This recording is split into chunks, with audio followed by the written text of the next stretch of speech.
Hali kadhalika Azizi mtazamaji, viongozi wanaunga mkono serikali wakiwa wameongozwa na waziri wa utumishi wa umma Geoffrey Ruku wameendelea kuwakosoa viongozi wa upinzani wakiwa na aliyekuwa naibu rais Rigathi Gachagua wakiwatuhumu kuendeleza siasa za ukabila na mgawanyiko wa kisiasa. Kauli hiyo imekuja baada ya Gachagua kuikosoa serikali ya Rais William Ruto kuhusu mkutano wa Africa Forward Summit uliofanyika Nairobi. Ni semi zilizotemwa katika eneo la Mavindini, kaunti ya Makueni. Nzioki na maelezo kamili.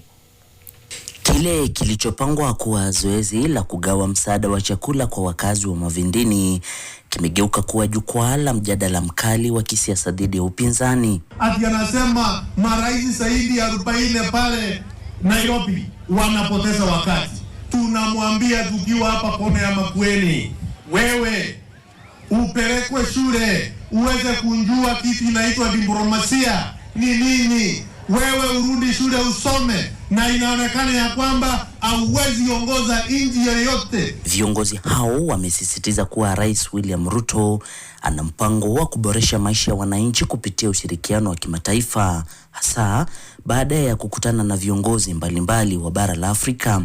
Wamewataka viongozi wa upinzani kuungana na serikali katika kusukuma mbele ajenda ya maendeleo. Nataka niwaulize ndugu zetu ambao wako kwa upinzani, jameni, hamwezi kupinga kila kitu. Wakati serikali inataka kujenga barabara mnapinga, wakati serikali inataka kuweka stima mnapinga.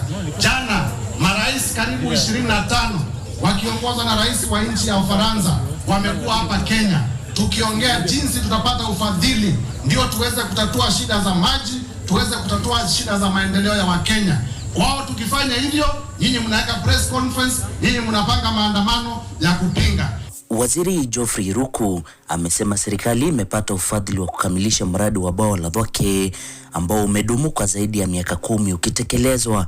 Viongozi hao wamehitimisha kwa wito wa umoja wa maendeleo, huku wakazi wa Mavindini wakisubiri utekelezaji wa ahadi za serikali ikiwemo kukamilika kwa bwawa la Thwake.